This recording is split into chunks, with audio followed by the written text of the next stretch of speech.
আসসালামু আলাইকুম ওরহমতুল্লাহ।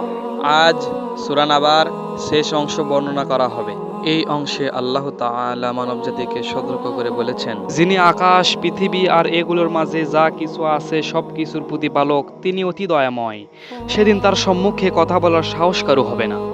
সেদিন সকলের রুহু আর ফেরেশতারা সবকিছু সারিবদ্ধ হয়ে দাঁড়াবে, কেউ কোনো কথা বলতে পারবে না, সে ব্যতীত যাকে পরম করুণাময় অনুমতি দিবেন, আর সে যথার্থ কথাই বলবে।